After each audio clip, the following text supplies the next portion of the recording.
Yeah, it says we're not supposed to have any blue sky today. No wind to blow it off. It has rained more than I gave it credit for. I can feel it underneath me. But this country out here has got a lot of bottom to it, Randy. I saw that. It was one of those deep ruts up there the other day. Yeah, see, as we get closer to the happy hunting ground, it just, rain's gonna stop. Road will get drier. So, we're right here. So it goes up and peters out up there. So we could go up there and stop there in glass. As we work All our of way this, if we, or just use it as our glassing spot. Day 3 of hunting. We've moved again to a completely different area. It looks like a really good area based on what we see here. Day 3, we always shoot one. We'll see.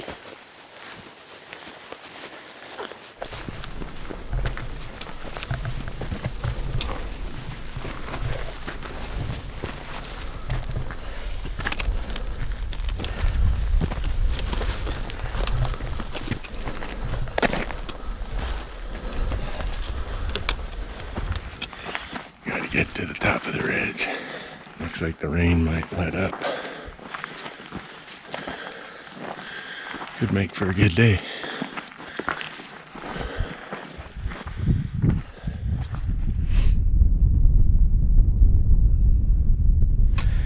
This looks good.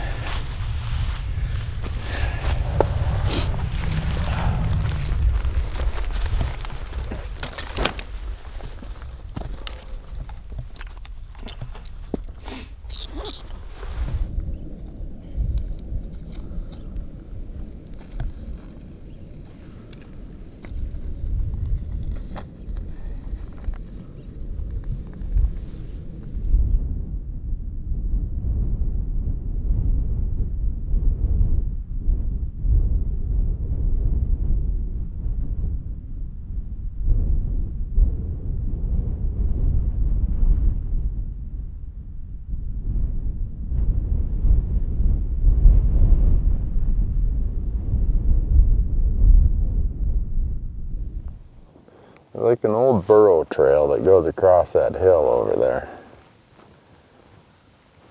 And I can just imagine a cow's whitetail walking along that burro trail. Pretty nice one.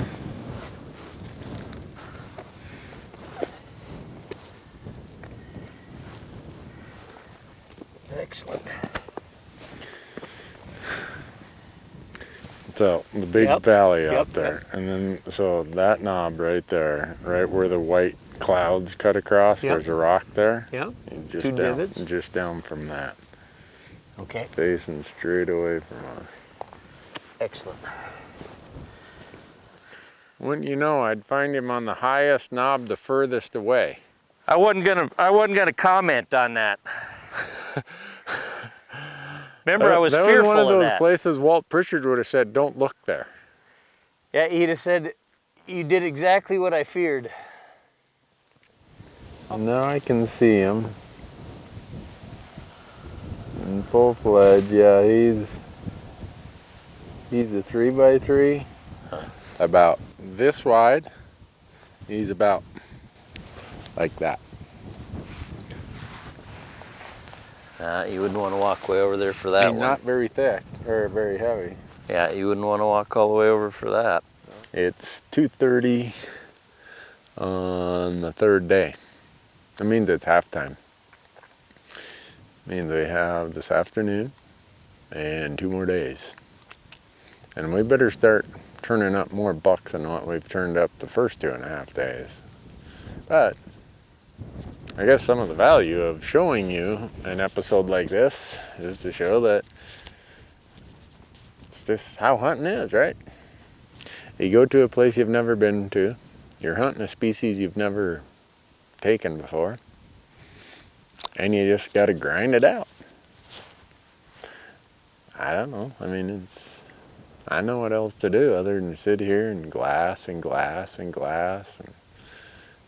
And I will admit that today was the first day that I saw Jerry take a nap. And I took a nap. So I'm pretty sure that napping like that is probably what's required to just tilt the field in our favor. We're seeing lots of does. We've seen, I don't know, 20 some does today. 4 small bucks way, way far away. I don't even know if we could get any footage of them. We tried, but the way the wind's blowing the spotting scope, I don't think it turned out. And we just need that lucky break where, whoa, there's a buck. There's one that is in a position we can get to him. Whether that happens this afternoon or tomorrow or the next day or not at all, who knows? Every day's been getting better. Every day we're getting closer. So this evening, tomorrow morning, we're going to be jacking a shell in the barrel. So, all right, you heard it here. Jerry Pritchard told me to get my ammo ready. I wouldn't get it out probably just yet, but it's getting close. All right, I'll grab my lucky one out of the sleeve here. Start polishing the tip on that AccuBond.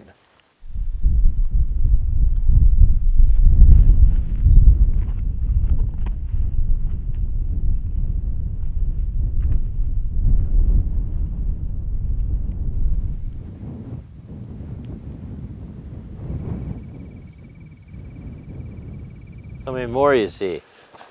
0. How about you? Seen 2 right here. Does? Yeah, they're by far the closest I've seen today. I don't know what the deal is. They were out like crazy from about 3:30 to 4 and nothing. Day 3 is in the books. Uh-oh. We're past halftime now. We're into the 3rd quarter. Yeah. I have yet to see a buck that was one of those, oh my goodness, kind of bucks. But we did see bucks today. That's true. But yeah, we actually did see a lot of deer today. Over 20 deer today. So yeah. We just need to find the 1 or 2. But I think we come back in here tomorrow. We're narrowing the gap. All right. If it's good with you, I'm going to start walking out of here so it's not completely dark and I don't impale myself on one of these yucca plants. Those things are not forgiving, so I don't blame you. Let's pack up and go. All right. Thanks for watching, folks. Wish we had something more to show you. But this is how hunting goes sometimes. We could quit and go home, but we're having way too much fun to do that. So, tomorrow.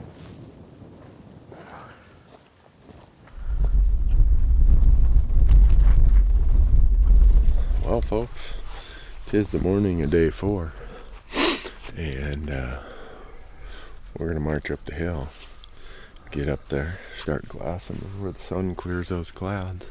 And Jerry assures me that there's gonna be lots of frolicking, and Dale, the camera guy, assures me that the barometric pressure is within that 1/10 of a, he said it's gotta be between 30.0 and 30.1. We're at 30.08 or something. He says the deer don't stand a chance. The planets appear to be aligned. It's, if you can believe camera guys, which you can. Which past history has told me there's a very strong BS filter. But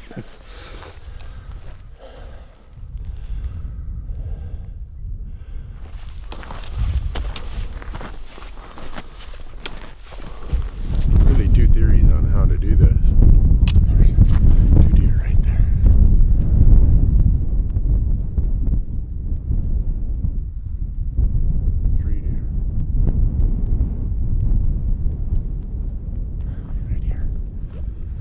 Let's get up to these trees and get set up.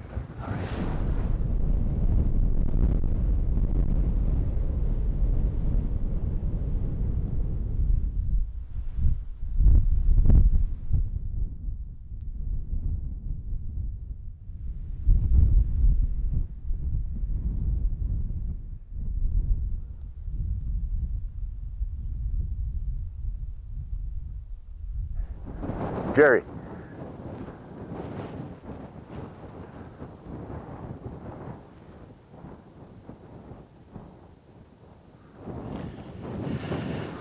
We want to shoot this guy.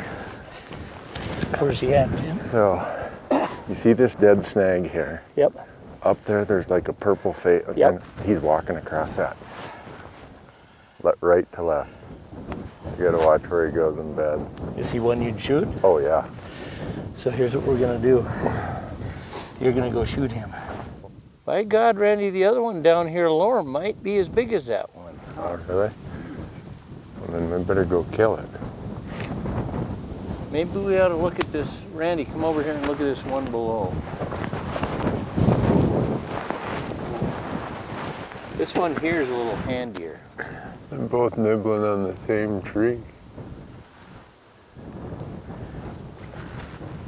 This one's so much further away, it's hard to tell.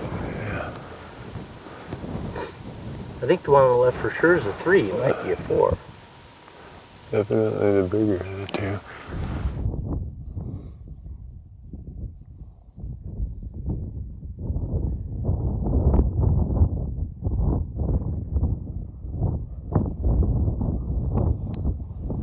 Might be something to that very much pressure. Deer running everywhere over there. What is up with these It's a good guys? problem to have. Just don't know which one to look at. Why are they running? I don't know. It's like at a certain time, every deer on the mountain decides to run. Yeah, it's like all at once everybody got nervous. Yeah, the curfew siren went off and the humans can't hear it. It's a frequency that only Coues deer can hear.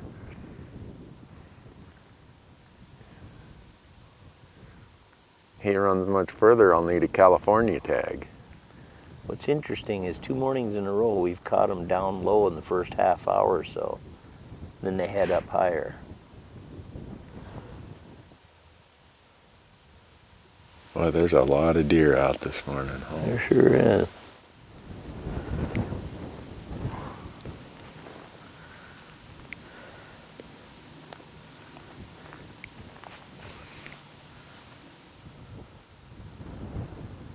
Yeah, I do like the idea of being over there for the afternoon.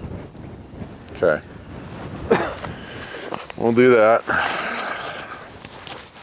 I might put a puffy coat on and sneak in a little nap. I did not sleep at all last night. Well, Jer, right over there is where those bucks disappeared. They're in that basin somewhere. So if we get up on that knob, it's only about another 3/4 mile hike over there. What do you say we get moving instead Let's of do get it. cold? That way I won't get too cold, get lathered up here. That's gonna give us just the angle to relocate them bucks, Finn, you'll see.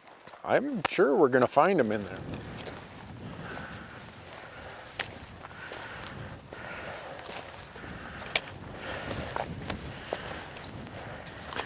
Hey, Jer.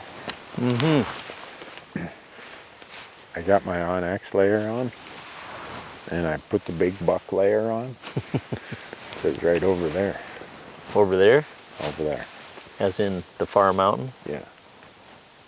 That sounds about right. Every place we go, the further we go, there's still another far mountain on the Onyx layer. I've noticed that. It's the layer that keeps moving. When we were back at the truck, it said that the big buck layer, the boundary for the big buck layer, was only a half mile away. We moved a half mile, it's another half mile away. So Dale, the camera guide, tells me when he went down there to use the facilities, there's a buck right down here. He said that's about 180 yards right below us. We've been sitting up here all day. Let's go use the facilities and knock a lung loose.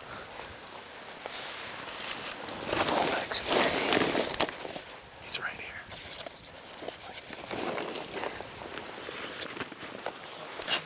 Where?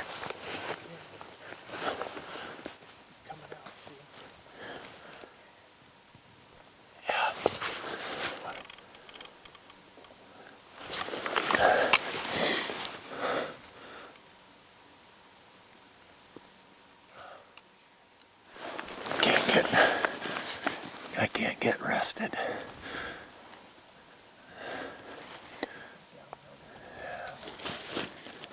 He's still running.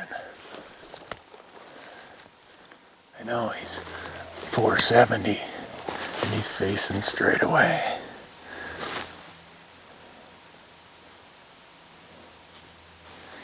Dang it.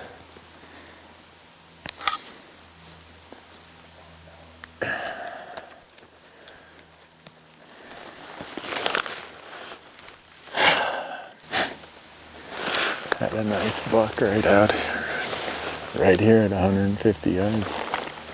Dale went over there to look around. I said he went to use the facilities. He really said he's going to go glass over there, and he came back. There's a buck right here at 150 yards.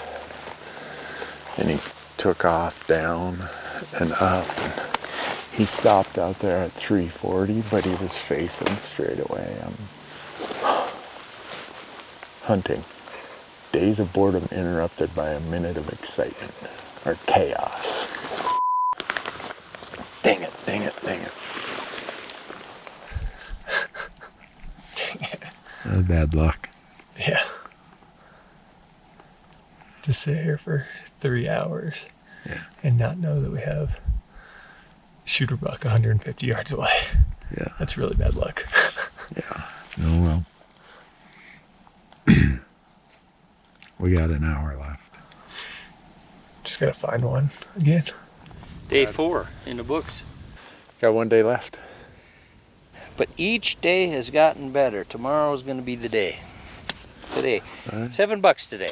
You know what the audience always says? Why do you always kill him on the last day?